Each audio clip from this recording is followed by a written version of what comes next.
Subscribe to our YouTube channel and press the bell icon to get the latest updates.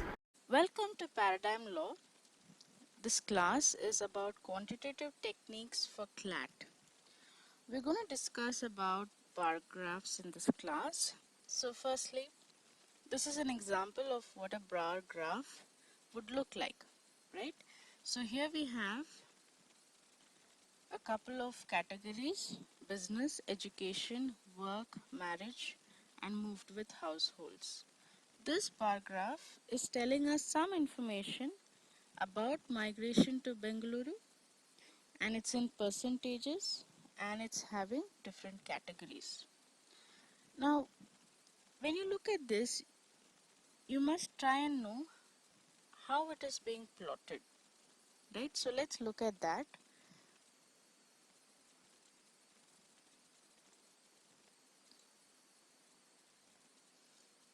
These are the quadrants. This is the first quadrant, second, third, and fourth. In the first quadrant, you have the y-axis and the x-axis, both are positive. Now all graphs are plotted in the first quadrant because you will have positive values and positive values here as well.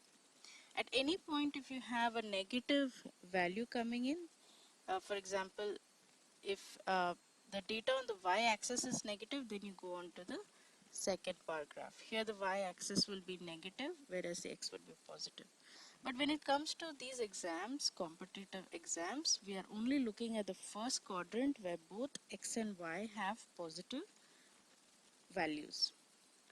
So in bar graphs, how is a bar graph plotted? We use the first quadrant where both x and y axis are positive. Now this is about how do we understand what data is given in the bar graph. Now that you know where a bar graph is plotted, let's look at how information can be gathered. This particular chart is taken from the Hindu, the 1st of May. This is about the coronavirus progression of cases. Here obviously it is positive cases of coronavirus, and we're looking at the first 70 days, right? The first set of 6,600 cases which occurred in the first 70 days. And then in the next 4 days, how the increase has jumped. So you will see that the information is given here, how progressively it is moved up, and over the last 4 days, the latest set happened in the last 4 days, how it has jumped. Similarly, progression of deaths, the first 210 deaths occurred in the first 30 days, and then how it progressed. In the last 4 days, we have another jump. Okay. Now data interpretation is the act of extracting useful information and drawing conclusions from the given data. What we've simply done here is looked at the numbers and seen how the increases happened. Okay. Let's look at another example.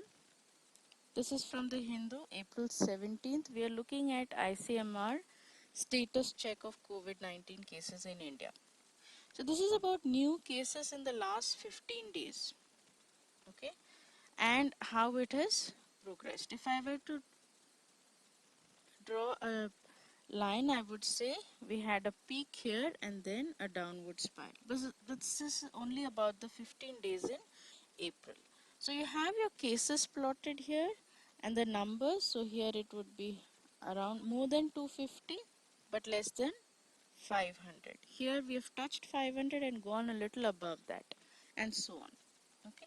So gathering information from a bar graph is not difficult once you start applying your mind and seeing how to read it. Now here we're looking at recovery rate. Okay, so on the 1st of April, again the number of cases have been increasing. So there's been a good improvement, and then a downward, and then again a upward movement, right? Let's look at one more example. Here I would like to introduce you to the stacked bar graph. Previously we were looking at bar graphs which give you information on different factors. Here this is an example about the zones. The red, orange and green zones for 10 states have been given. Starting with Uttar Pradesh, we have 20 zones in green, 6 in the yellow and 19 in the red zone. Right? Now, in this, for one state, we have shown the information for 3 different zones. Right? Similarly, for Maharashtra, this would depict Maharashtra, this would depict Tamil Nadu. Maharashtra, we have 6 green zones, 16 in the yellow and 14 in the red zone. Similarly, in Tamil Nadu, it shows 1 here. You can see a very slight green shading given and the number 1. And here we have 24 and 12 and so on. Once you read this chart, you will see that they've given various information. Delhi, all of Delhi is red zone, right? When you look at Madhya Pradesh, we have 24 in green, which is the highest in all of the states. So now what I'm doing is interpreting this given information. I'm saying Delhi is all red, Madhya Pradesh has got the highest number of green zones and so on, right? So now let's look at the first problem we've had, the migration to Bengaluru in percent, right? Now this is given in percentages, right? 1%, 2% and so on. So typically in a bar graph, you will have information like this. The title of the just offers you a short explanation of what is in your graph, what information is given in your graph. Now as a reader or as a candidate, we must identify this information given and then work on that.